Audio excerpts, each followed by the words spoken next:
Hey guys, tonight we're driving into Calabria's mountains, where the air carries the resin of chestnut trees and the road bends under a hush broken only by cicadas. Imagine a caravan of cars winding through the Aspromonte night, their headlights flickering across cliff edges and stone walls. This isn't just any procession. It's one heading to Polsi, the sanctuary where ceremony and silence meet. You probably won't survive long here if you ask too many questions. The hills have their own rules, and they don't forgive curiosity. So, before you get comfortable, take a moment to like the video and subscribe, but only if you genuinely enjoy what I do here. Post your location and local time in the comments too. I love seeing where in the world everyone is tuning in from. Now, dim the lights, maybe turn on a fan for that soft background hum, and let's ease into tonight's journey together. The drive to Polsi at night feels like slipping backward in time. Asphalt gives way to narrower stretches where stone farmhouses stand, their windows faintly lit by orange bulbs. Domenico Oppedisano, already an old man by 2010, would have taken routes like this often, not with the swagger of a boss expecting deference, but with the patience of someone who had always let others talk first. He wasn't a fighter in the romanticized sense. He was more like a careful gardener, tending the tangled roots of the Ndrangheta, making sure no vine strangled the other. Factually, Polsi Sanctuary has been the site of Marian devotion for centuries, but it also served as the meeting ground for generations of Calabrian leaders. The duality mattered.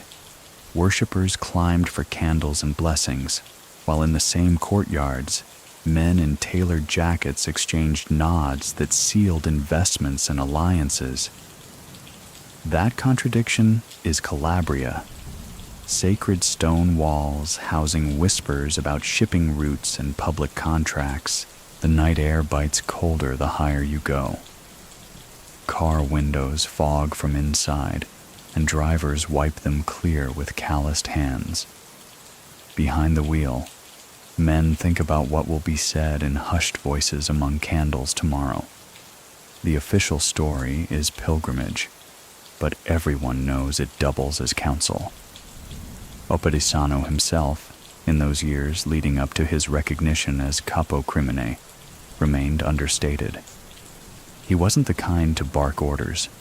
He represented continuity, the kind of elder who reminded younger men that hot blood only burns bridges. Think of how an octogenarian might command respect in a room full of ambitious younger men, not through threat, but by embodying survival. He had lasted. Through feuds, arrests, betrayals, and sudden bursts of violence that left younger men in roadside ditches, Oppedisano kept living quietly. His calm presence made him an ideal ceremonial figure. He wasn't feared like a tyrant. He was carried along like a symbol, useful for holding together families that otherwise might have splintered. By the time cars reached Polsi's final incline, engines strained, gravel spit under tires. At the gates of the sanctuary, shadows crossed themselves, some out of devotion, others out of habit. Oppedisano would have stepped out slowly, leaning on the door for balance, adjusting his jacket before greeting old acquaintances. He wasn't tall or broad. He looked like anyone's grandfather in a southern Italian village. That ordinariness was his armor. Many people still think that the Polsi gatherings were nothing more than folklore, that their importance was inflated by police reports eager for drama. So what do you think? Could generations of ritual be dismissed as theater, or do the rhythms of a place hold more weight than documents ever will? The debate continues in academic circles, yet anyone who walked those paths at night felt the layered reality. Pilgrims with rosaries and discreet handshakes that would affect construction tenders in Milan months later. As candles flickered in Polsi's chapel, Oppedisano would have sat in the courtyard's cool shade, nodding politely to men decades younger, men who managed nightclubs in Lombardy or waste disposal companies in Turin. He didn't have to speak much. Presence was enough. And presence, in Calabria, is sometimes louder than action. The night settled like a shawl over the hills, soft and impenetrable. From the sanctuary's walls, the Aspromonte stretched away, its ravines black as ink, carrying secrets the wind never betrayed.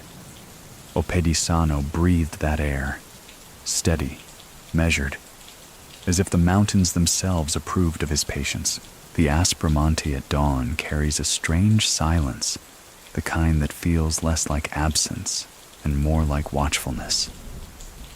As the light spreads over the ridges, mist curls around the chestnut trunks, and small shrines glimmer with votive candles left from the night before. This land has long been more than geography. It's the stage upon which old codes were written and enforced without pen or paper. For the Ndrangheta, the Aspromonte Hills aren't just backdrop. They are the archive. They shelter fugitives, conceal weapons, and absorb promises whispered in dialect. Domenico Oppedisano grew up under their shadow, and he understood their language. Silence here is thicker than fog, and silence is what holds the organization together. The old codes were not written in law books, but carried in gestures, in when to avert your eyes, in when to step aside. By 2010, Oppedisano had become a living emblem of those codes. He embodied the tradition of waiting before acting, of never saying the full truth, even when alone. Mainstream historians point out that Calabria's feuds and settlements often began and ended under trees rather than in offices. One handshake in the woods could matter more than a signature in a courthouse. The forest, in that sense, was the courtroom, the parliament, the witness stand, and it was here that the rules of blood ties and loyalty hardened. In the silence of the ridges, men knew that betrayal could echo louder than gunfire. The codes were simple in phrasing, but vast in application. Respect elders, protect family, honor debts, and maintain omerta, silence above all else. Many tried to modernize the structure, turning it into a corporate machine, but the mountain air resisted such reshaping. The hills reminded everyone that tradition was stronger than spreadsheets. Oppedisano's role in this was subtle but crucial. He wasn't feared because of his physical power or flashy wealth. He was revered because he lived these codes naturally. He never raised his voice in public. He never rushed to judgment. He never flaunted influence. His presence alone recalled the days when disputes were settled by sitting on a log, passing around a bottle, and letting the silence weigh on everyone until the first person who spoke either solved the matter or condemned himself. One detail close to Oppedisano's character is his patience in mediation. Younger affiliates often burned hot, wanting immediate retribution or bold expansion. He reminded them, often with just a few words, that quick flames burn out. This patience allowed him to serve as a ceremonial figure who could be trusted not to push an agenda. He was the kind of man who made others believe he wanted nothing for himself, which in turn gave him everything. Scholars still debate whether the old codes truly kept peace or merely preserved cycles of violence dressed in tradition. Some argue that the rituals around the Aspromonte were myth-making tools, giving an aura of timelessness to what was really just organized crime. Others insist that the codes had a genuine regulating effect, preventing the network from collapsing under its own greed. The debate lingers in universities and conference papers, but in Calabria, The argument was simpler. Without the codes, men die faster. As the sun rises fully, the Aspromonte changes color. Shadows shorten. Birds call from hidden branches, and the sanctuary at Polsi gleams white against the dark hills. Villagers on narrow paths nod at one another, their conversations light, but always trimmed of detail. You might hear someone mention a cousin in the north or a harvest due next week, but you won't hear names tied to business. Everyone knows when to stop a sentence before it turns dangerous. The old codes of honor, mediation, and silence were not romantic ideals. They were survival strategies, and in Oppedisano, they found an aging guardian who seemed almost fused with the land. He was part of the landscape, a man who moved slowly and spoke less, but whose every gesture reminded others of the roots they shared. The Aspromonte holds many secrets, but none louder than this. Words can be fatal, silence can be power, and tradition can outlive modern attempts to bury it. Domenico Oppedisano's life was a testament to that truth. Rosarno sits low in the plain of Calabria, where the soil turns dark with citrus groves, and the air often smells of oranges drying in the sun. This was where Domenico Oppedisano began, not with grandeur, but with the rhythms of a farming town. Life here in the 1930s and 40s meant early mornings, men working fields, women carrying baskets, and children weaving through alleys that echoed with dialect. It was a place where family wasn't an abstract virtue. It was the daily scaffolding of survival. As a boy, Oppedisano learned quickly that respect was currency. You nodded to elders, you carried yourself carefully, and you watched how disputes were handled without ever asking too much. His family wasn't particularly wealthy, but they were woven into the web of kinship that stretched across Rosarno. Cousins, godparents, and neighbors formed an invisible net, one that kept people afloat and also bound them tightly. Historical fact reminds us that Rosarno was already marked by migration patterns and agricultural tensions. Seasonal workers came and went, wages were uneven, and land ownership was contested. In such soil, the Ndrangheta found its foothold. It promised protection, settled quarrels, and, most of all, ensured that disputes did not disrupt the delicate balance of village life. Young Domenico, watching from the sidelines, absorbed the lesson. Stability mattered more than spectacle. Information closest to his character suggests that even as a boy, he had a knack for patience. While other children chased games through the square, he lingered near the older men, listening. He didn't chatter. He waited. People remembered that about him decades later, that he was always the boy who preferred to listen rather than talk. In Calabria, that quality is worth more than bravado. At home, Sunday meals stitched the family together. Plates of pasta, fresh bread, and shared bottles of homemade wine created a rhythm of belonging. Weddings, baptisms, funerals, each gathering reinforced the lattice of ties that defined identity. To be born in Rosarno was to be born into a map of connections, and for Oppedisano, those connections formed the foundation upon which he would later stand as capo crimine.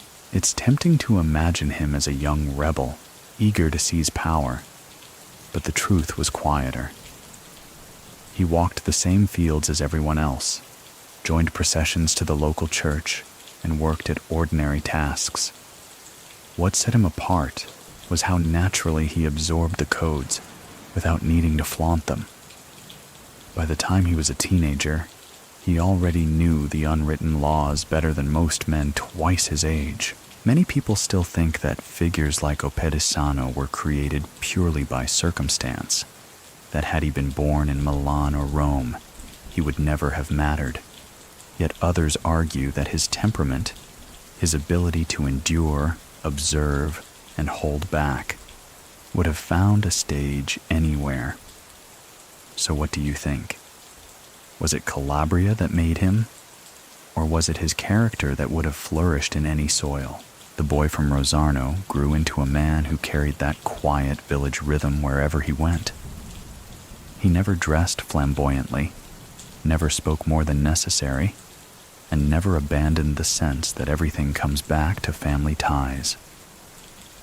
In the alleyways and fields of his childhood, he learned that patience outlasts passion, and that silence can carve deeper paths than shouts.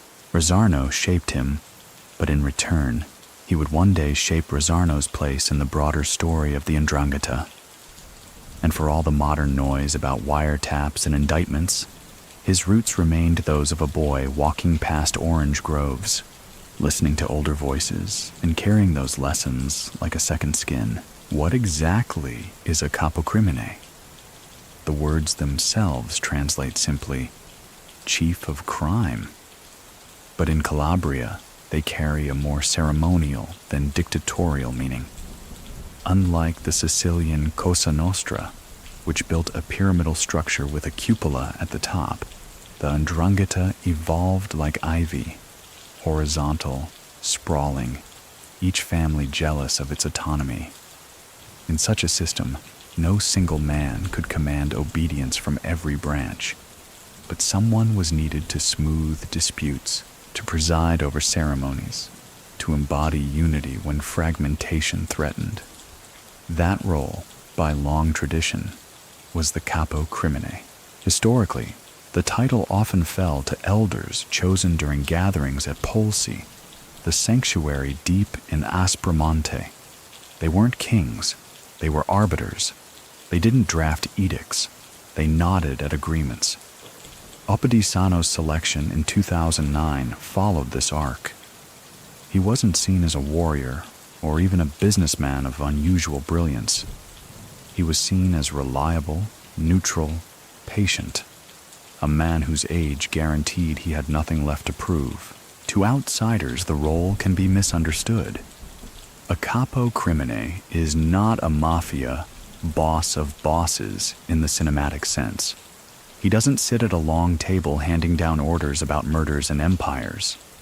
He's closer to a referee, or perhaps an elder judge who ensures ceremonies are performed correctly and conflicts don't spiral out of control. His power is largely symbolic, but in a culture where symbols matter, that symbolism can weigh as heavily as law. Oppedisano embodied this restraint. He never strutted, never demanded tribute for himself, and never staged grand shows of force. His authority lay in his ability to gather nods of assent from men who otherwise distrusted one another. In meetings, he often spoke last or not at all, letting the younger leaders exhaust their arguments before quietly suggesting a path forward. One mainstream historical fact underscores his context. By the early 2000s, the Ndrangheta had surpassed Sicily's Cosa Nostra in wealth and international reach, especially through control of cocaine trafficking routes via Gioia Tauro port. And yet, its leadership remained far less visible. This was by design, and Oppedisano's ceremonial elevation fit that design perfectly. He represented continuity without spectacle, stability without headlines. Information closest to his character comes from how those around him described his appointment. They didn't speak of ambition, they spoke of suitability. He was considered a man of peace, someone who would avoid exacerbating rivalries. Even law enforcement reports at the time noted that he lacked the profile of a violent don. In some ways, his ordinariness was his shield. No one could accuse him of grabbing power. He was the one chosen because he was least threatening. Of course, scholars argue about whether this role truly kept the network stable, or whether it was merely a veneer for deeper rivalries. Many people still think that the capo crimine functioned as little more than a puppet, a figurehead, while real power moved elsewhere. Yet others insist the role's symbolic weight prevented wars that could have shattered the organization. So what do you think? Was it empty theater, or did symbolism itself have teeth? Imagine Oppedisano presiding at Polsi, his hands resting on a cane, his voice low. Younger men watched not because he could order their death, but because he reminded them of the rules that made the whole system possible. His authority was a living reminder that in Calabria, power is not always about who shouts the loudest. It is about who remains standing after everyone else has burned through their noise. That is what it meant to be capo crimine in 2010. A quiet man, a ceremonial chair, and the weight of centuries of silence behind both. San Luca rests at the foot of Aspromonte, a village so small that outsiders sometimes miss it on the map. Yet, within the Ndrangheta, it carries the quiet gravity of a capital. For generations, its families have served as the symbolic heart of the organization. The town itself looks ordinary: narrow streets, faded plaster houses, laundry strung across balconies.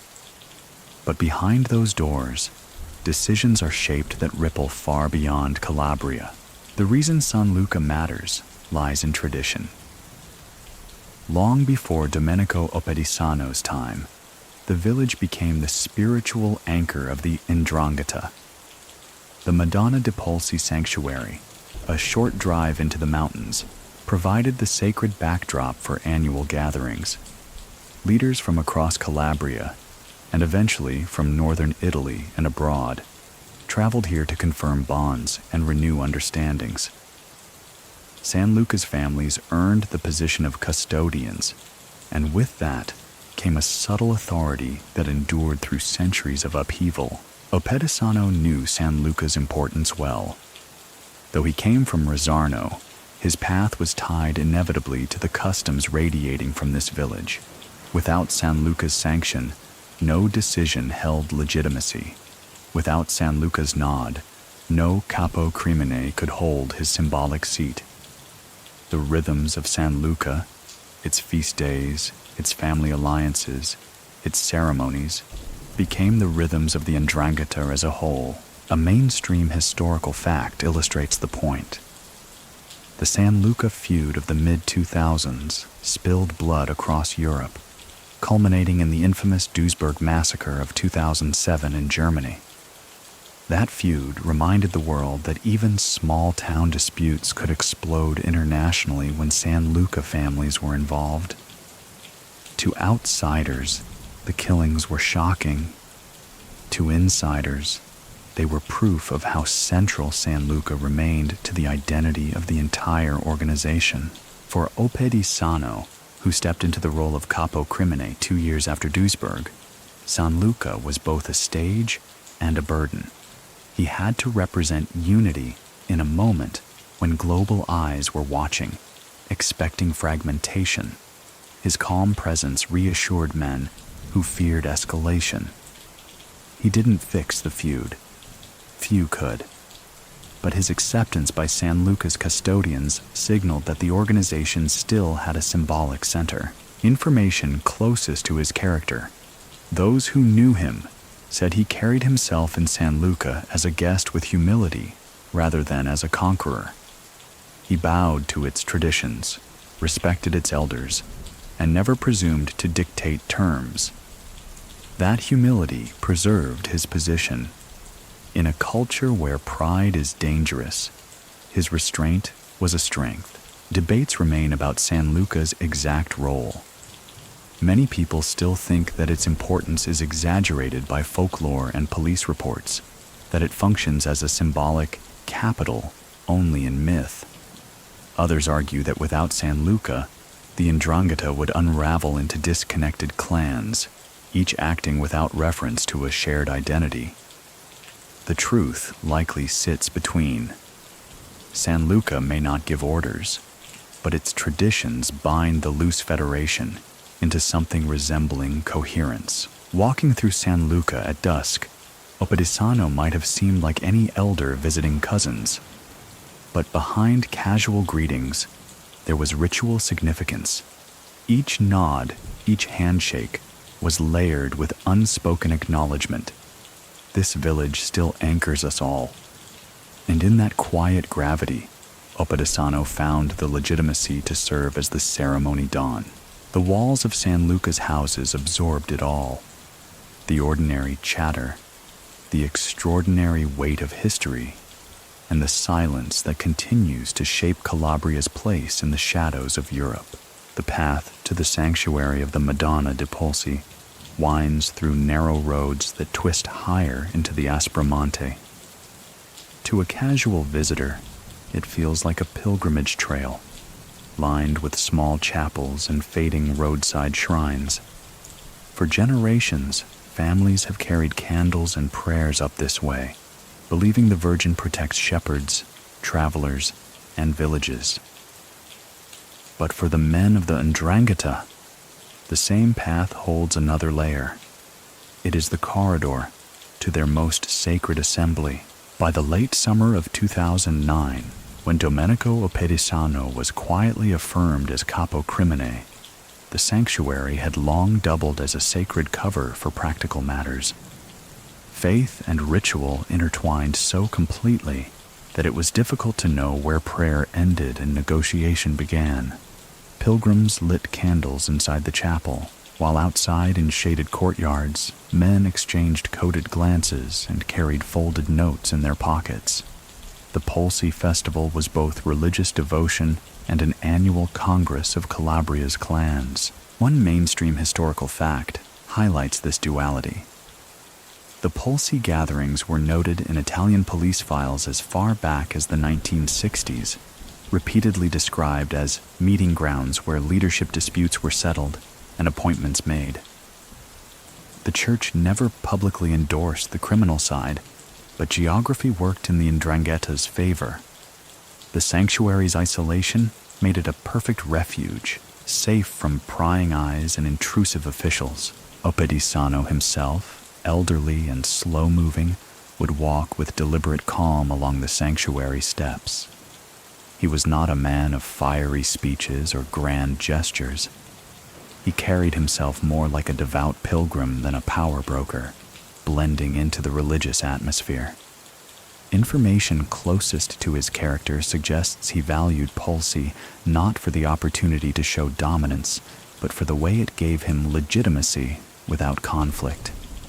He simply had to be present, and the symbolism did the rest.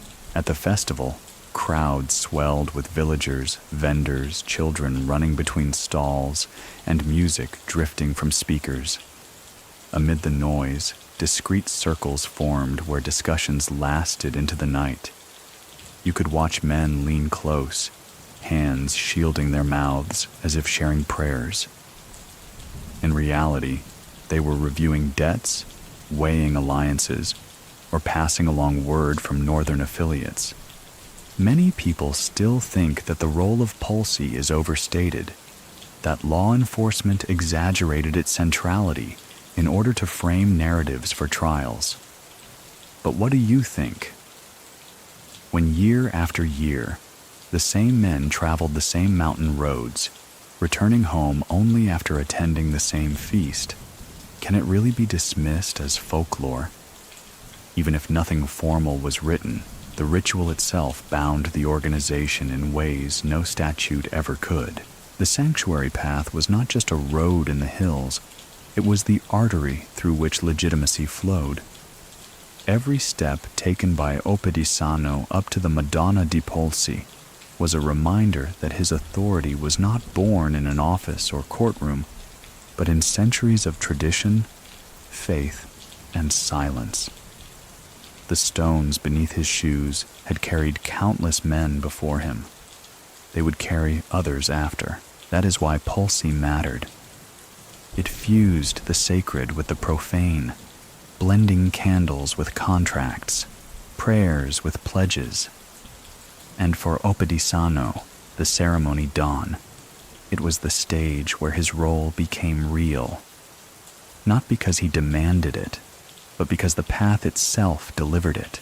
The feast at Polsi always began with music, prayers, and food stalls spilling scents of roasted meat and fried dough across the sanctuary courtyard. To pilgrims, it was a chance to celebrate the Madonna and share in community. To the Ndrangheta, it was the stage for testing loyalties. Here, beneath fluttering banners and candlelight, whispers mattered more than sermons. The clamor of children playing disguised the murmur of men leaning shoulder to shoulder, voices low, eyes sharp. In this space, go-betweens moved constantly. Younger affiliates darted from circle to circle, carrying messages disguised as casual greetings. A nod, a pause, or even the way a cigarette was passed could signal an alliance renewed, or a debt remembered.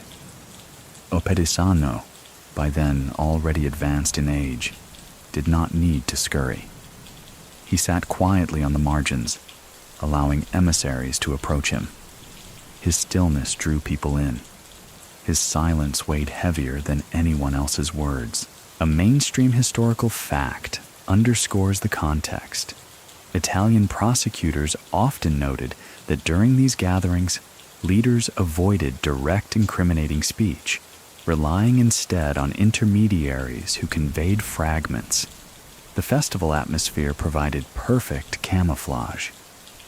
Families and tourists filled the courtyards, giving cover for brief encounters that seemed innocent, but carried decisions reaching across Europe.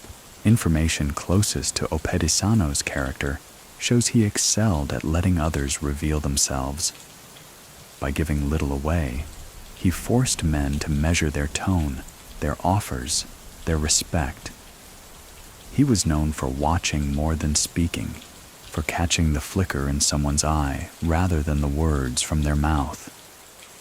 At Polsi, this patience made him indispensable. In a world where hot tempers ruined negotiations, his quiet endurance reassured everyone that tradition still guided the ceremony. Of course, questions remain. Many people still think that these whispered meetings were overstated by police surveillance, painting a picture of formal Congress where in truth it was fragmented conversations without binding authority. Others argue the very ambiguity was the point, that nothing was written, nothing declared, yet the repetition of ritual itself created binding weight. So what do you think? Can power be real if it is never openly spoken? Imagine the scene. Pilgrims kneeling in the chapel, bells ringing softly, vendors shouting about sweets, and just a few steps away, men shifting hands in coded gestures, reminding each other of debts owed in Milan or favors pending in Toronto, all under the same roof of sacred devotion. The Madonna watched over it all, her sanctuary walls absorbing both prayers and whispers.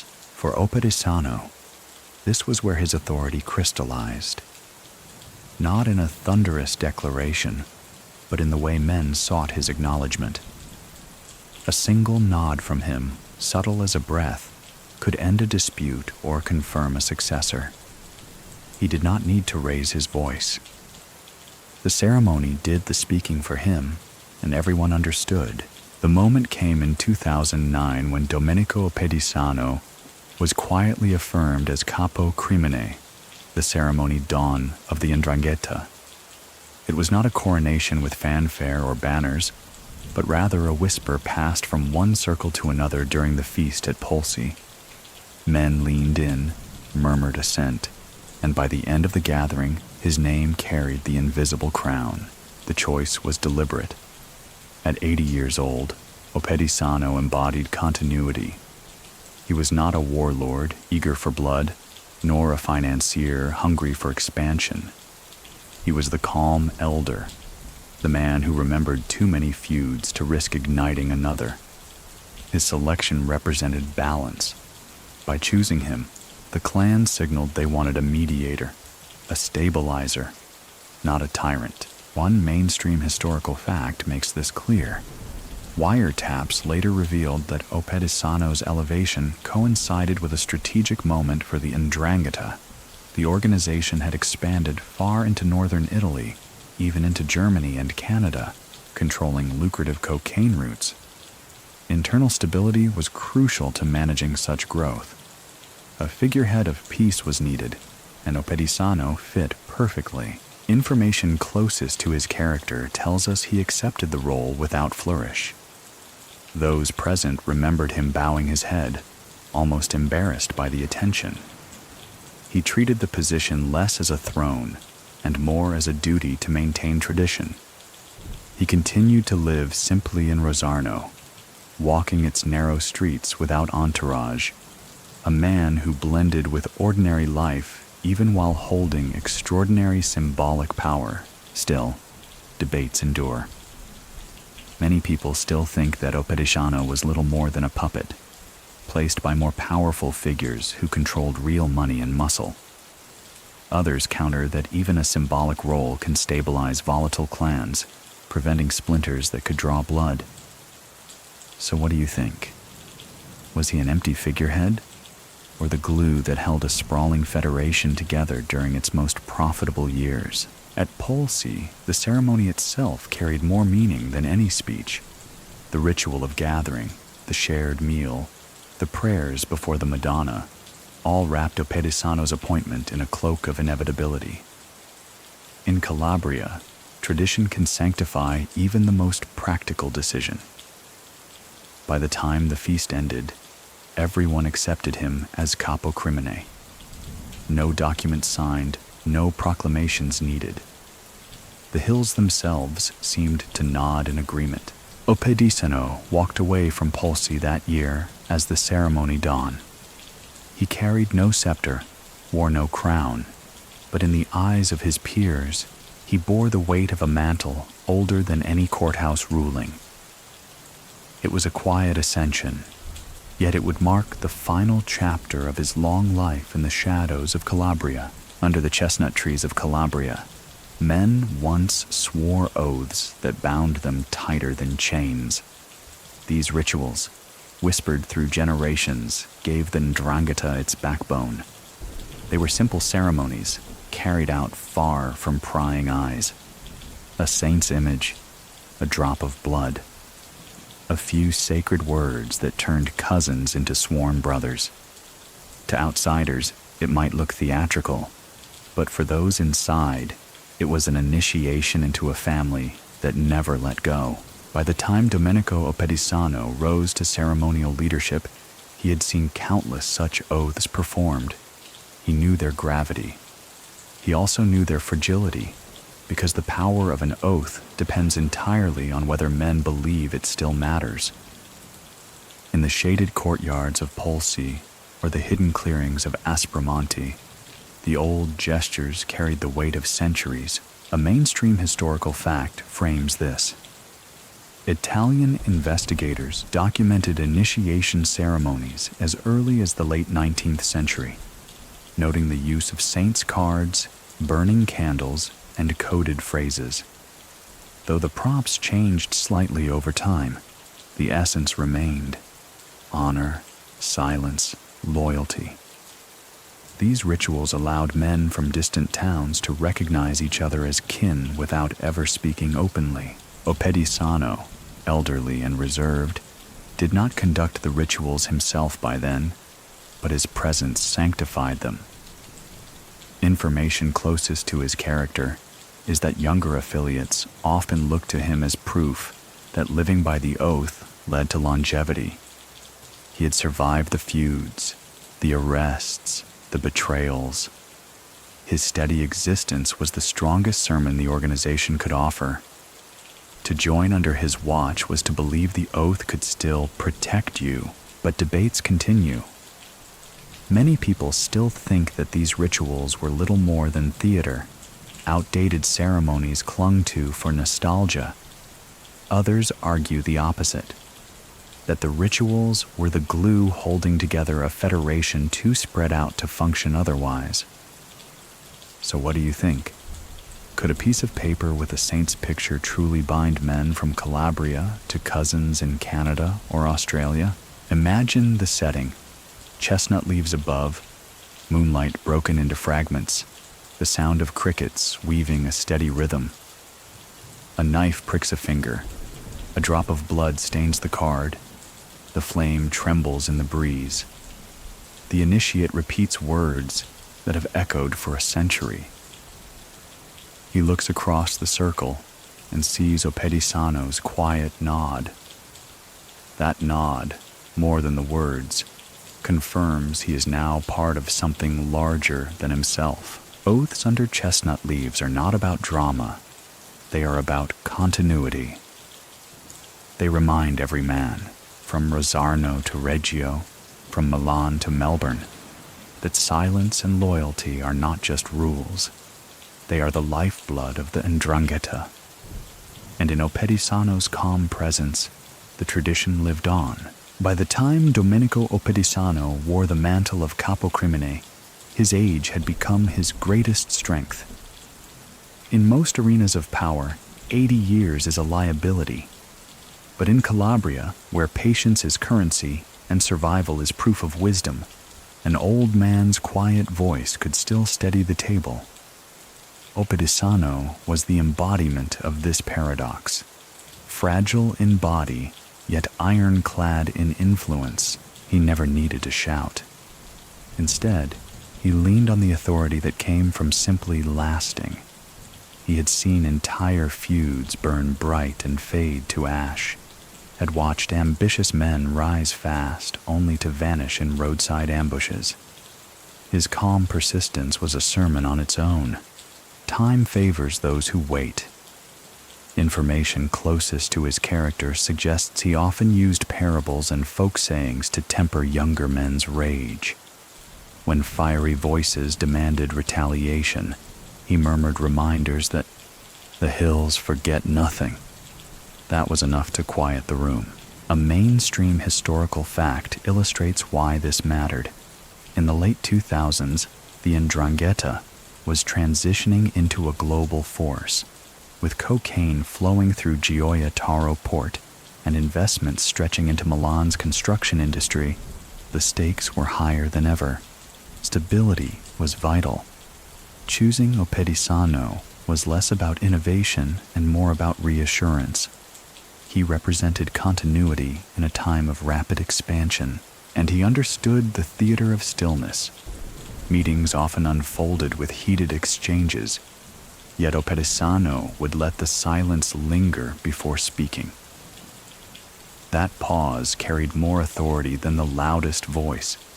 It forced others to measure their words, to reconsider rash decisions. Even prosecutors later remarked that he acted more like an arbiter than a boss. Many people still think that his role was purely symbolic, that real decisions happened elsewhere while he served as a convenient grandfatherly facade. But others argue symbols themselves carry binding weight, and that his steady hand prevented chaos among volatile factions. So what do you think? Can the absence of ambition be its own form of power? Picture him seated at a modest table in Rosarno, sipping strong coffee while younger men hovered, careful not to press too hard. He asked simple questions, never raised his tone, but his very presence forced them to behave. His white hair and lined face were not signs of weakness. They were reminders of endurance, the ultimate badge of legitimacy in a culture obsessed with survival. The quiet power of age shaped his final years. He never strutted with bodyguards, never flashed wealth, never stormed through meetings. He simply endured, and in enduring, he ruled. Beyond Calabria's mountains, the reach of the Ndrangheta stretched far into the factories and suburbs of northern Italy. Lombardy in particular became fertile ground, not just for industry, but for shadow networks that mirrored legitimate growth. Bars and social clubs in Milan, quiet trattorias in Como, and construction firms on the outskirts of Bergamo all became nodes in this northern web. For Domenico Oppedisano, the ceremony dawn, these distant branches proved the strength of ritual. Even if he rarely left Rosarno, his knot of legitimacy rippled outward, touching the lives of men running businesses hundreds of miles away. A mainstream historical fact underlines this expansion. By the 2000s, law enforcement estimated that nearly half of Italy's cocaine entered through Calabria before flowing north, laundered through front companies and investments. Lombardy became the engine of this laundering, with real estate and public contracts providing the perfect disguise. Yet even in Milan's glittering skyline, families trace their authority back to rituals in Aspromonte. Information closest to Oppedisano's character is that he never boasted of this reach. When northern visitors returned to Rosarno, they described him as courteous, soft-spoken, almost humble. But the respect they carried back to Lombardy confirmed his influence. His approval allowed men to operate with confidence, knowing that their actions carried the quiet blessing of Calabria's elder. These northern branches often felt both liberated and tethered. Liberated, because the opportunities in wealthy cities dwarfed those in rural Calabria. Tethered, because tradition demanded they return, at least symbolically, to the sanctuary of Polsi and the authority of San Luca. Oppedisano became the living thread between south and north, the reminder that no matter how far they traveled, the hills of Calabria still owned their allegiance. Many people still think that northern expansion diluted the meaning of ritual, reducing it to a quaint echo, while real power shifted to businessmen in suits. Others argue the opposite, that ritual mattered even more in the north, where distance threatened to erode cohesion. So what do you think? Were northern affiliates bound by loyalty or merely convenience? Imagine the scene. In Milan, men gather in the back room of a social club, glasses of wine clinking, a soccer match murmuring on a television. Papers change hands, contracts signed, cash counted. And yet, in the corner hangs a small print of the Madonna di Polsi, a quiet symbol tying Lombardy's affluence to Calabria's mountains. That silent reminder was Oppedisano's invisible presence, bridging two worlds with nothing more than tradition and patience. For the ceremony dawn, influence was not about how far he traveled, but how far his shadow reached. And in Lombardy, that shadow stretched long across neon streets and office towers, proof that the Ndrangheta's roots could flourish even in the most modern soil. Phones rarely stopped ringing in Calabria by the late 2000s. Cheap cell phones, often prepaid and discarded after a few weeks, became the veins of the Ndrangheta. From Rosarno to Reggio, from Milan to Toronto, voices traveled in coded fragments. A request might sound like a casual chat about olive oil, a shipment of chairs, or a family wedding. To anyone listening without context, it seemed banal. But beneath the surface, fortunes moved, alliances shifted, and power held its breath. One mainstream historical fact highlights this. Italian authorities documented thousands of hours of wiretaps during Operazione Crimine, the investigation that led to Oppedisano's arrest in 2010. Transcripts showed just how intricate the coded language had become. References to wine, shoes, or papers often masked drug consignments, weapons, or cash. Even affectionate nicknames hid logistical details. The telephones never slept, and the conversations never said exactly what they meant. For Oppedisano, these calls weren't about issuing orders. Information closest to his character suggests he listened more than he directed, often receiving updates rather than dictating actions. He preferred to meet face to face when possible, knowing that words over a wire, no matter how coded, left traces. Still, he couldn't ignore the constant buzz. His role as capo crimine meant he became the symbolic recipient of endless reports, proof that the organization recognized him as its ceremonial center. The risk was obvious. Phones gave reach, but also vulnerability. Investigators built their cases not from dramatic confessions, but from endless mosaics of hints. A mention of a festival in San Luca, a coded toast to "our friends up north," a casual joke about construction delays, all pieced together until the picture became clear. It was not spectacular, but it was damning. Many people still think that the obsession with wiretaps exaggerated Oppedisano's role, painting him as more central than he truly was. Others argue that the very fact his phone buzzed with constant calls proves his importance. So what do you think? Was he a quiet listener swept along by the noise, or the steady point all voices sought out? Picture him at his modest home in Rosarno, the phone resting on a table beside a cup of coffee. He answers with calm courtesy, never raising his voice. He nods, even when no one can see him, offering a short acknowledgement before setting the receiver down. Outside, scooters whine through the streets. Neighbors exchange greetings. Children play soccer in dusty lots. Inside, the ceremony dawn absorbs the coded chatter of a criminal empire without betraying a flicker of alarm. The phones never slept, and neither, in a sense, did the organization. And through that constant hum of voices, Oppedisano's steady silence became its anchor. In Calabria, money flowed less like a river and more like an underground spring, hidden, steady, feeding everything around it. The Ndrangheta perfected the art of turning fear into revenue, a system known as pizzo, the extortion tax. Shopkeepers paid quietly, often without resistance, not because the sums were crushing, but because refusal was unthinkable.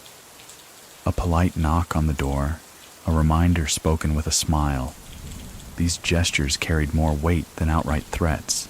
By the late 2000s, under Oppedisano's symbolic stewardship, pizzo was only part of the equation. The real growth came from public works. Roads, hospitals, waste disposal, housing projects, all of them became conduits for siphoning state money.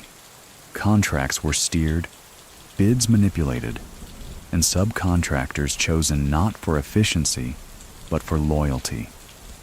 Concrete was poured, invoices padded, and the profits funneled back into both legitimate ventures and hidden caches. A mainstream historical fact clarifies this. Investigations in Calabria revealed that the Ndrangheta controlled a vast share of construction tenders, with authorities estimating that entire sectors of public infrastructure were compromised. Gioia Tauro, Europe's largest container port, was not only a hub for cocaine shipments, but also a feeding ground for inflated contracts and service monopolies. The criminal economy and the civic economy were, in practice, intertwined. Information closest to Oppedisano's character shows that he remained detached from the visible mechanics of these schemes. He was not the man counting envelopes or meeting contractors. Instead, his role was to ensure disputes over these revenues did not ignite feuds. If two families clashed over a lucrative contract, his nod could calm the waters, reminding them that stability was worth more than any single tender. He acted as a pressure valve, quietly preventing economic ambition from turning into open war. And yet, many people still think that extortion and contract control exaggerated the Ndrangheta's grip, that ordinary businesses exaggerated their own victimhood to excuse poor finances. Others argue the opposite. that even successful entrepreneurs thrived only if they cooperated, willingly or not. So what do you think? Was the shadow economy a myth inflated by trials, or a silent truth felt on every street corner? Picture Rosarno's marketplace. Vendors arranging fruit, customers weighing melons, coins exchanged with casual chatter. Beneath this ordinariness, everyone knows which stalls are protected, which shipments moved because someone nodded in Aspromonte, which construction site down the road employed cousins tied by blood to men in San Luca. It all looks mundane, but the invisible tax and the hidden hands shape every brick and every coin. For Oppedisano, the ceremony don, it was never about the money itself. It was about the balance that kept the flow steady, ensuring that greed did not fracture the very system that allowed it all to exist. His power was not measured in cash, but in the silence that allowed cash to circulate uninterrupted. Comparisons were inevitable. Sicily had its Cosa Nostra with its cupola, a rigid structure of bosses and formal councils. Naples had the Camorra, looser and more chaotic, often breaking into warring clans. Calabria's Ndrangheta, by contrast, resisted easy description. To outsiders, it seemed fragmented, a collection of families tied by geography, but lacking a true center. Yet those who lived within its rhythms knew the truth. Its cohesion came not from bureaucracy, but from ritual, kinship, and the occasional soft hand of a capo crimine like Domenico Oppedisano. A mainstream historical fact underscores this difference. Scholars and prosecutors long noted that the Ndrangheta lacked a formal pyramid. There was no single boss of bosses in the Sicilian sense. Instead, it relied on federations and assemblies, often tied to San Luca's traditions. Oppedisano's elevation in 2009 confirmed that this flat structure could still find unity without imitating Sicily's hierarchies. Information closest to Oppedisano's character reveals how he personally embodied this distinction. He never presented himself as a sovereign. He moved with the humility of a man who understood that authority in Calabria came not from issuing decrees, but from persuading others to keep their tempers cool. He was less ruler, more custodian, watching over the fragile equilibrium that allowed far-flung clans to feel part of something larger. Many people still think that describing the Ndrangheta as leaderless chaos is misleading, that its rituals and ceremonies formed a cupola of a different kind, one hidden not in formal councils, but in the shared understanding of tradition. Others argue it was precisely the lack of rigid centralization that made it resilient, able to survive arrests and upheavals that crippled more hierarchical groups. So, what do you think? Does strength come from central command, or from the ability to endure without one? Imagine a gathering in a mountain clearing. No marble table, no official minutes. Just a circle of men speaking in dialect, gesturing to confirm a decision, and an elder like Oppedisano nodding in approval. That nod carried as much weight as any decree from Palermo. It told everyone present that tradition was being honored, that continuity remained unbroken. For all the talk of pyramids and councils, the reality of Calabria was simpler yet more enduring. A federation of families, tied by blood and silence, with a ceremonial figure at its heart. Oppedisano did not need to play king. His role was to embody the rhythm of a system that worked precisely because it refused to look like anyone else's. In Calabria, family is more than a private circle. It is the infrastructure of life. Blood ties and marriage bonds serve as contracts, security systems, and political compacts rolled into one. For Domenico Oppedisano, family wasn't just background noise, it was the essence of his authority. By the time he rose as capocrimine, his age made him both a grandfather and a symbolic patriarch, embodying the interwoven roots that kept the Ndrangheta alive. A mainstream historical fact shows how deep this ran. Studies of mafia structures consistently highlight that unlike other organizations, the Ndrangheta is built almost entirely on blood relations. While Sicily often initiated outsiders, Calabria trusted only kin or those tied by godparenthood. That reliance on family made it harder for informants to betray and harder for police to infiltrate. Loyalty wasn't contractual, it was genealogical. Information closest to Oppedisano's character suggests he thrived in this environment because he lived its rhythm without strain. He married within expected circles, honored obligations to cousins, and presided over Sunday tables where politics mingled with pasta. He was remembered as someone who preferred conversation around food to heated arguments in formal settings. The warmth of family gatherings, filled with laughter and wine, was also the quiet theater where alliances were confirmed. Godparent ties played an equal role. In Calabria, baptism sponsors weren't chosen lightly. A godfather or godmother became a spiritual relative, binding families together across generations. Oppedisano understood the weight of such ties. He quietly encouraged marriages and baptisms that linked clans, weaving webs invisible to outsiders but unbreakable within the culture. Of course, debates persist. Many people still think that emphasizing family gives the Ndrangheta an aura of inevitability, making it seem more natural than it is. Others argue the emphasis is accurate, that the strength of the network lies precisely in its refusal to outsource trust beyond kin. So what do you think? Is family the shield of tradition, or the cage that keeps it from changing? Picture a Sunday in Rosarno. Long tables stretched with bread, salami, homemade wine poured into mismatched glasses. Children race around the courtyard, while men and women exchange knowing glances. Underneath the laughter lies the subtext. Debts remembered, promises made, alliances cemented.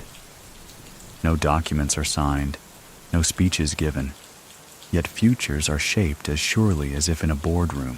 For Oppedisano, family wasn't a strategy. It was simply life. And in that simplicity lay the strength of his authority. He didn't have to summon power. He only had to sit at the table, surrounded by the generations, and let the fabric of kinship speak for him. The summer of 2010 broke the illusion of quiet routine. In July, Italian police launched sweeping raids across Calabria and Lombardy, part of what they called Operazione Crimine. Before dawn, hundreds of officers moved into villages and cities, banging on doors, dragging men from their homes, stacking files and handcuffs in equal measure. The headlines spoke of an earthquake within the Ndrangheta.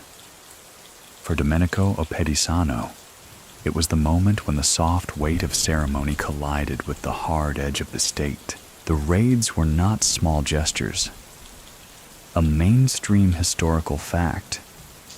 More than 300 people were arrested in a single coordinated strike, one of the largest actions ever against the Ndrangheta. The sweep stretched from Calabria's villages to Milan's neighborhoods, proving just how far the network's reach extended. And in the center of those headlines stood Oppedisano, the ceremony don, accused of being capo crimine. Information closest to his character is striking. When police took him, he did not protest. Neighbors described him as calm, even resigned, as if he had long known this day might come.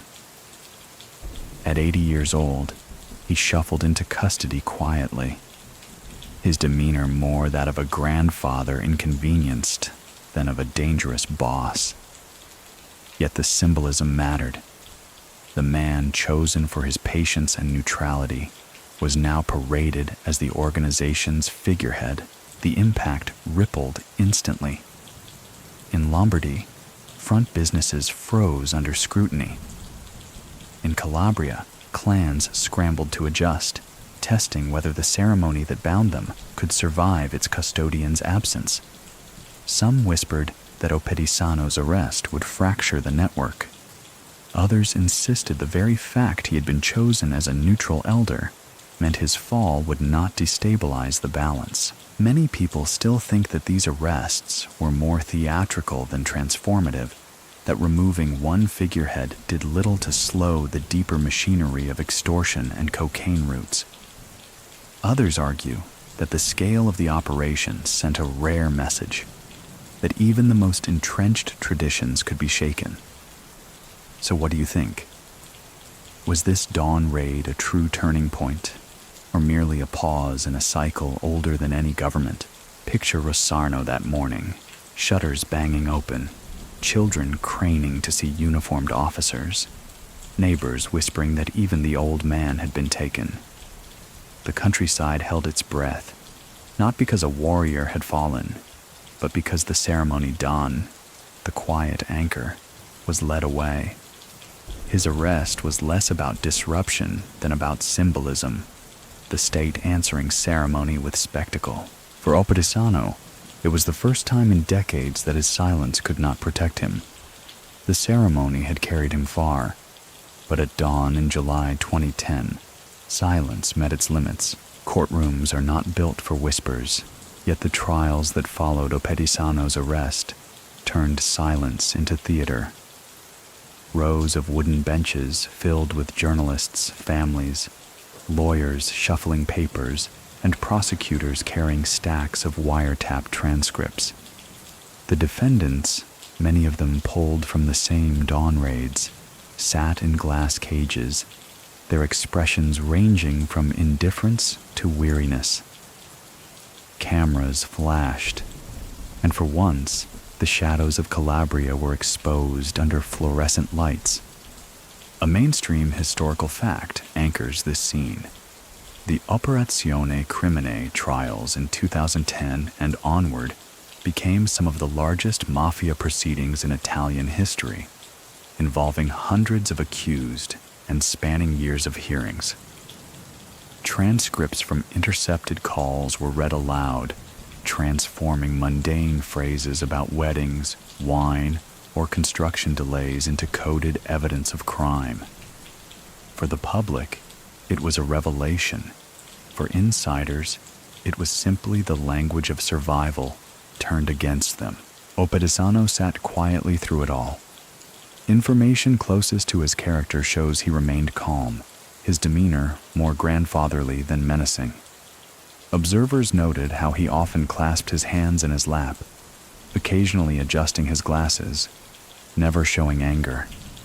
To prosecutors, this calm was sinister, a mask hiding decades of influence. To supporters, it was proof he was a scapegoat, a ceremonial figure cast as mastermind because symbolism made for strong headlines. The trial itself unfolded like a play. Prosecutors argued for the weight of rituals, pointing to Polsi and the title of Capo Crimine as proof of centralized control.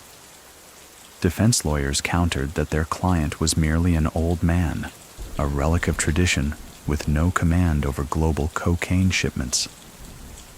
Many people still think that the court exaggerated his role, mistaking ceremony for command.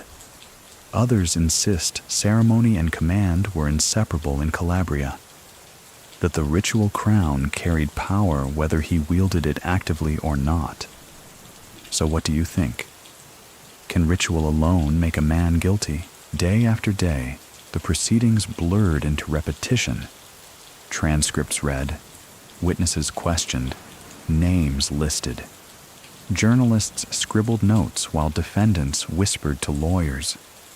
For outsiders, the spectacle felt like a glimpse behind the curtain of myth. For insiders, it was uncomfortable theater, forcing their coded world into plain speech. Picture Oppedisano in that glass cage. His face lined, his shoulders stooped. He looks more like a retired farmer than a crime lord. Yet around him, prosecutors speak of him as the symbol of unity, the ceremony don, who gave legitimacy to a sprawling network. He does not shout back. He simply listens, the same way he always did, letting others exhaust themselves with noise while he remains still.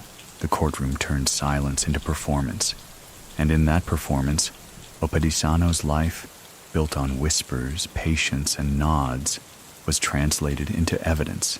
If the courtroom cast Oppedisano as a criminal patriarch, the villages of Calabria told a subtler story, one where priests, mayors, and brokers mingled with the underworld in the soft gray of daily life. In towns like Rosarno, lines between sacred and profane blurred quietly. A handshake outside a parish church could signal both spiritual kinship and financial understanding. A mayor might attend a wedding where half the guests carried both rosaries and reputations. The Ndrangheta thrived in these gray spaces where nothing was ever explicitly declared, but everything was understood. A mainstream historical fact underscores this point. Countless Italian investigations have documented infiltration of local councils, with elected officials later exposed as intermediaries for clan interests. Sometimes it was direct corruption. Other times, subtle dependence. Votes swayed by favors. Contracts adjusted in exchange for campaign support. The connections were rarely dramatic. They looked like ordinary civic life, yet behind them lay networks older than any party politics. Information closest to Oppedisano's character suggests he did not storm into town halls or demand bribes in public. His influence was quieter, almost pastoral. He cultivated relationships with priests, offering donations for processions and church repairs. He maintained polite ties with local administrators, never pushing too openly, but letting his reputation act as silent leverage. Those who knew him described a man who moved as if nothing he did was extraordinary, blending civic duty with underworld ritual until the two seemed indistinguishable. Many people still think that corruption in Calabria is overstated, a convenient narrative for blaming slow development on shadowy forces. Others argue it is understated, because the culture of favors, helping a cousin into a job, smoothing a permit, directing a contract, kept entire regions tied to criminal networks without needing overt violence. So what do you think? Is it corruption only when cash changes hands? Or does the unspoken weight of favors count too? Picture a summer festival. The local priest leads a procession through narrow streets, the Madonna carried on shoulders, incense curling into the sky. The mayor walks beside him, smiling at constituents. In the crowd, Oppedisano nods quietly, his presence unremarkable to anyone who doesn't know the script. But for those inside the circle, the tableau says everything. Church, state, and ceremony braided together so seamlessly that no single strand could be untangled without unraveling the whole fabric. For the ceremony don, this was not about domination. It was about maintenance, ensuring the rituals of daily life continued, that institutions remained functional enough to mask the undercurrent. His genius, if it can be called that, was to let the world appear ordinary while guiding it gently from the shadows. The cranes of Gioia Tauro rise like skeletal giants against the Calabrian coast, lifting containers that arrive from every corner of the world. Officially, the port is a hub of global commerce, the largest transshipment terminal in the Mediterranean. Unofficially, it became one of the most important gateways for cocaine entering Europe. For the Ndrangheta, Gioia Tauro was less a workplace than a treasure chest, its steel boxes filled with invisible rivers of cash. A mainstream historical fact captures this reality. By the early 2000s, Italian authorities and Europol identified Gioia Tauro as the central node for cocaine smuggling from South America. The volume was staggering, millions of containers each year, far more than customs officials could reasonably check. Traffickers knew the odds were in their favor. A handful of lost containers could be written off, while the rest passed through unnoticed, carrying fortunes hidden among bananas, coffee, or machinery. For Domenico Oppedisano, the ceremony Don, the port was both symbol and risk. Information closest to his character reveals that he never personally managed shipments, but his role as capo crimine gave ceremonial blessing to those who did. Disputes over access to docks, workers on payroll, or customs contacts required a neutral arbiter. Oppedisano's nod reassured rival factions that no single family would monopolize the gold mine. His neutrality allowed the machine to function without imploding. The money flowed upward through invisible pipelines. Cash from cocaine sales washed into Milan's real estate, into construction projects in Turin, into nightclubs in Germany and Spain. And yet, the source remained these steel containers stacked under Calabrian sun.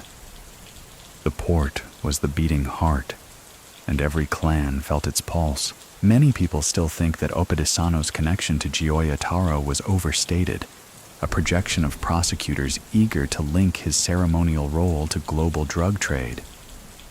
Others argue that even a symbolic figure cannot be divorced from the system he legitimized. So what do you think? Can someone be innocent of logistics, but guilty by ritual? Picture the port at dawn, fog lifting from the water, cranes screeching as they swing containers into neat towers. Dock workers sip coffee, their chatter mundane, while hidden within a handful of those steel boxes lies cargo worth hundreds of millions. In offices miles away, contracts and invoices appear clean, paperwork impeccable. Yet behind it all, in quiet meetings, Oppedisano's patient presence ensures that disputes over this fortune do not rupture the network. The ceremony. Don may never have touched the containers himself, but the cranes of Gioia Tauro moved partly under his shadow, each lift and drop echoing the reach of Calabria's silent power. Feuds in Calabria are less like sudden storms and more like long-burning embers. They smolder in memory, sometimes for decades, waiting for a careless word or a broken promise to flare into fire. The Ndrangheta carried these quarrels across towns and even nations, reshaping maps of loyalty as they simmered. For Domenico Oppedisano, chosen as capo crimine for his neutrality, one of his greatest challenges was navigating these ancestral resentments. A mainstream historical fact illustrates the scale. The feud between San Luca's Nirta Strangio and Pella Votari families, which exploded into the 2007 Duisburg massacre in Germany, left 6 men dead outside a pizzeria. The killings shocked Europe, but to Calabria, it was an extension of disputes rooted in weddings, betrayals, and pride stretching back generations. Such vendettas showed that even globalized crime could still be driven by village-level grudges. Information closest to Oppedisano's character shows why he mattered in this volatile context. His age and patience positioned him as mediator rather than aggressor. When younger men demanded vengeance, he countered with reminders of past feuds that left both sides crippled. His authority was not absolute, but his words carried the weight of history. by acknowledging grievances without inflaming them. He often steered conversations toward compromise, and yet many people still think that the so-called mediation role of the capo crimine was more symbolic than practical, that real peace or war depended on the temperament of local bosses. Others argue that without the ceremonial reminder of tradition, these vendettas would spiral unchecked, consuming entire towns. So what do you think? Can ritual alone calm blood that has been waiting to spill? Imagine a night in the Aspromonte, men gathered beneath trees, voices low, tempers sharp. One side demands justice for an insult, the other refuses to back down. Oppedisano sits quietly, his cane resting across his knees, listening until both sides run out of anger. He reminds them of funerals past, of mothers who wept, of businesses ruined when pride turned into bullets. The silence afterward is heavy, but often heavy silence is enough. Feuds may shape maps, redraw alliances, and stain villages with memory. But under Oppedisano's watch, ceremony tried to smooth the edges, offering at least the illusion of stability.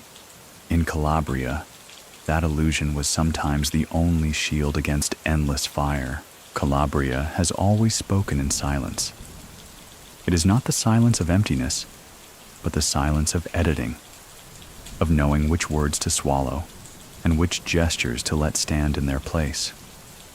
In villages like Rosarno, Locri, and San Luca, conversations seem ordinary to strangers, yet entire layers of meaning run beneath. For Domenico Oppedisano, silence was not just a rule.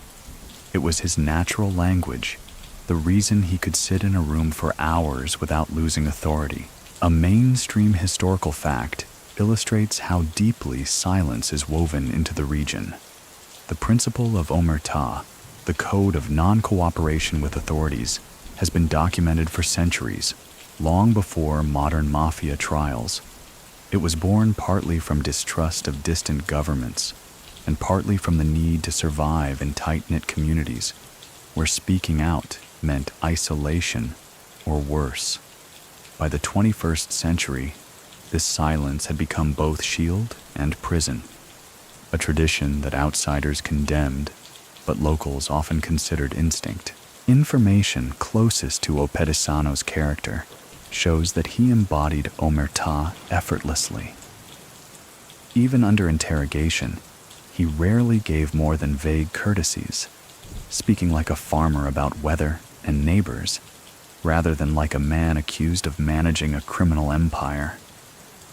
Those who knew him said he was skilled at saying nothing with warmth, offering kindness that closed doors rather than opening them. His silence wasn't cold.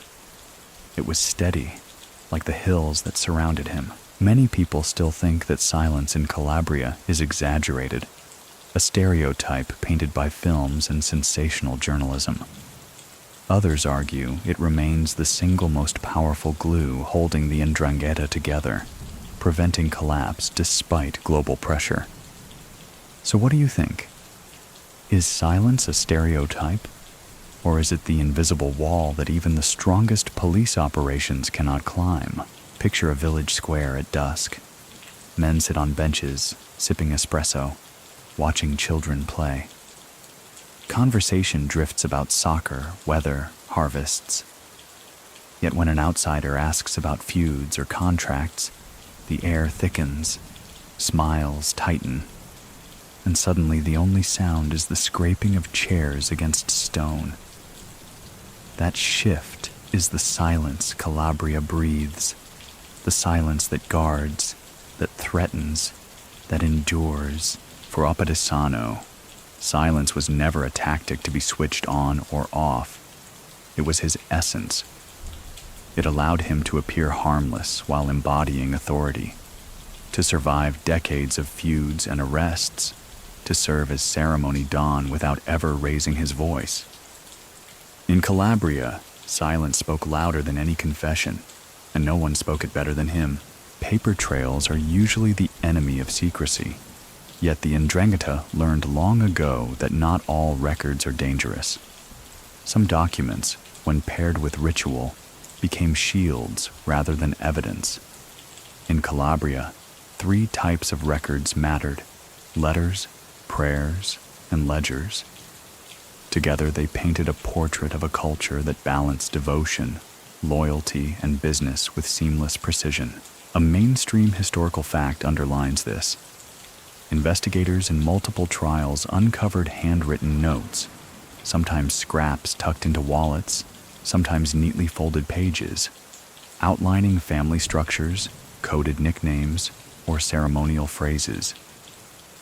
These were not corporate memos but ritual documents, a strange mixture of poetry and bookkeeping. Alongside them, detectives found ledgers of payments, donations to churches, and lists of subcontractors. To outsiders, it looked messy. To insiders, it was a complete system. Information closest to Oppedisano's character reveals that he treated these parallel records with respect. Neighbors remembered how often he donated to church festivals, quietly covering the cost of candles or repairs. These gestures were not mere charity.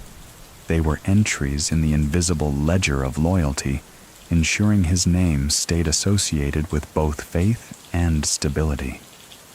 At the same time, he understood the value of written prayers.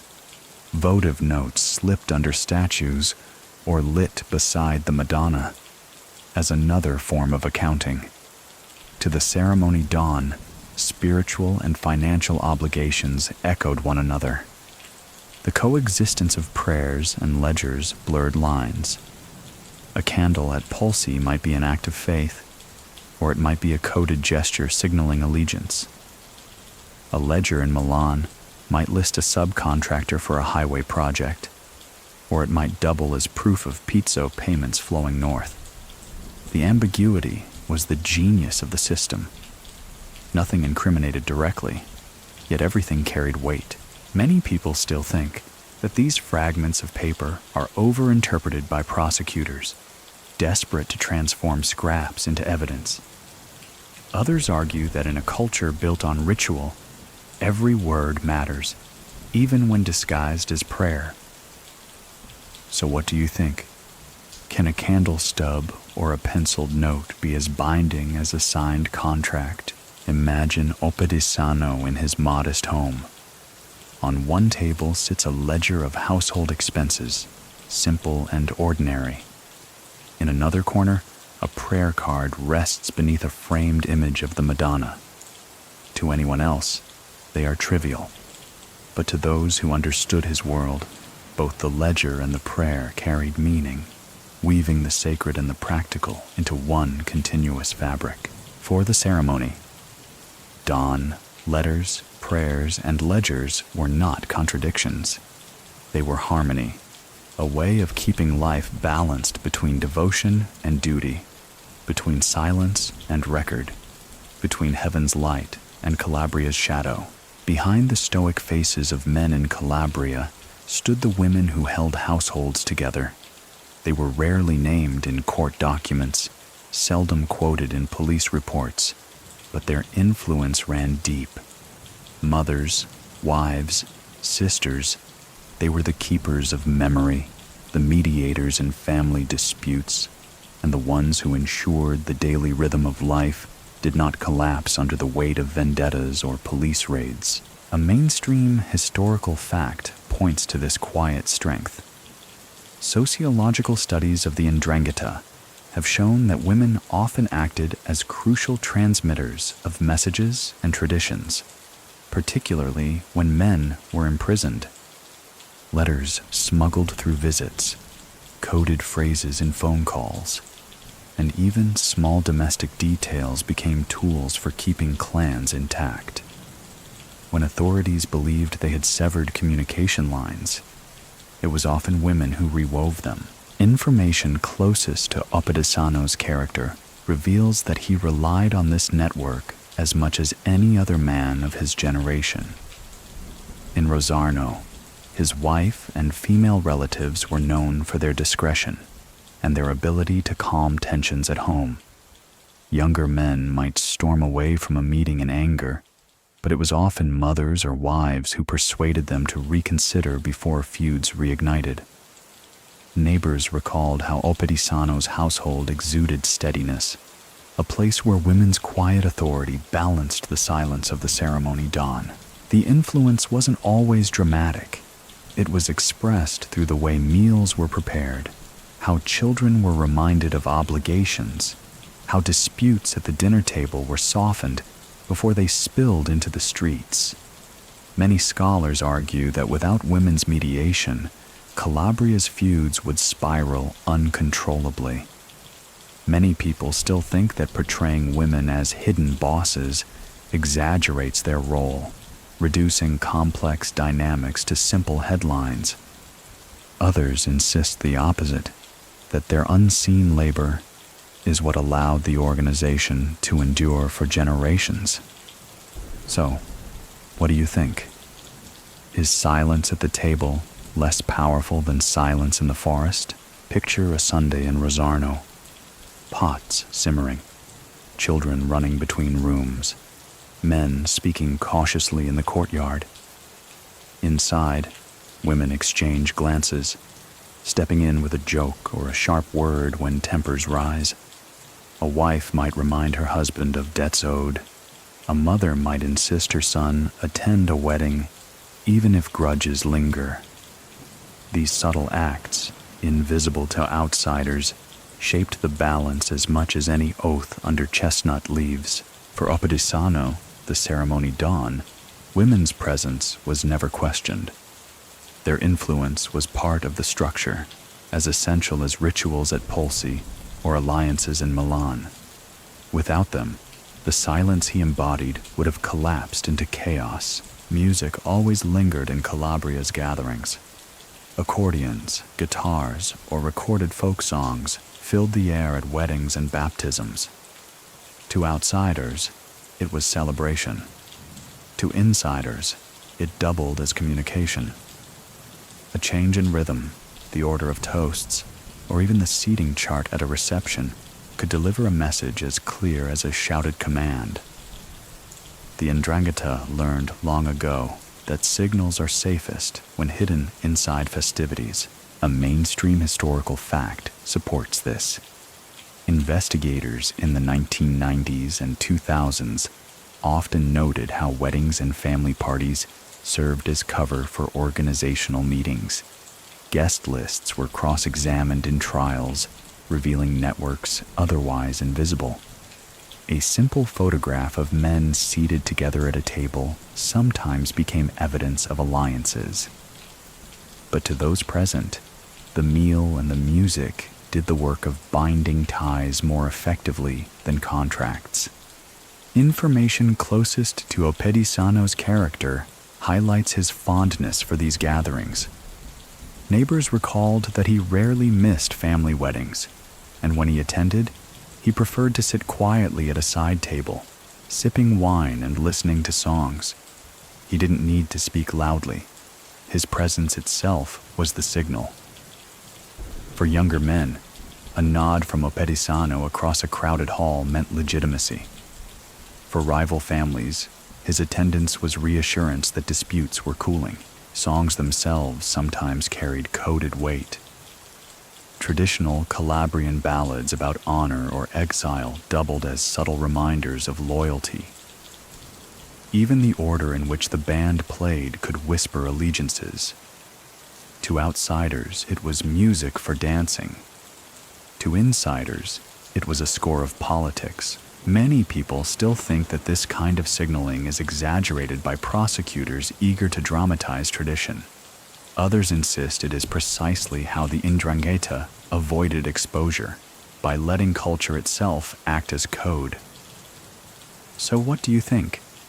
Can a song lyric or a toast carry the same force as a whispered oath? Picture the scene.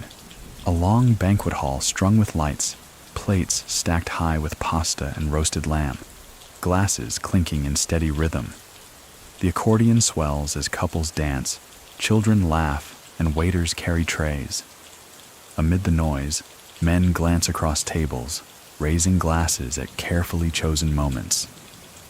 A toast is delivered with words about family, but everyone knows which alliances are being renewed beneath the surface. Oppedisano sits in his quiet dignity, his gaze confirming everything without a single spoken order. In Calabria, weddings and feasts are not only about joy, they are stages where tradition and power rehearse their steps, with music and signals doing the work that ink and paper never could. And for the ceremony Don, these moments carried more authority than any courtroom or council. The morning of July 13th, 2010, brought the image that would circle the world. Domenico Oppedisano, 80 years old, escorted in handcuffs through the streets of Rosarno. He moved slowly, leaning slightly, as if the cuffs themselves were less a restraint than the weight of decades pressing on his shoulders. Neighbors peered from shuttered windows, some shaking their heads, others whispering that the old man had finally been taken. It was not the march of a fearsome boss, but the quiet arrest of a grandfatherly figure whose silence had once held clans together. A mainstream historical fact grounds this moment. The raids of Operazione Crimine swept up more than 300 alleged affiliates across Italy, but Oppedisano's arrest became its centerpiece. Prosecutors painted him as the capo crimine, the ceremonial head who legitimized every deal and alliance. To the public, the image of an elderly man in cuffs symbolized both the endurance and the vulnerability of the Ndrangheta. Information closest to his character shows he faced the cameras with the same calm that defined his life. No outburst, no attempt at defiance. Those who knew him said he even managed a faint nod to acquaintances as he was led away, as if reminding them that ceremony was stronger than spectacle. His capture may have satisfied investigators, but to locals, it was another chapter in a story older than any police operation.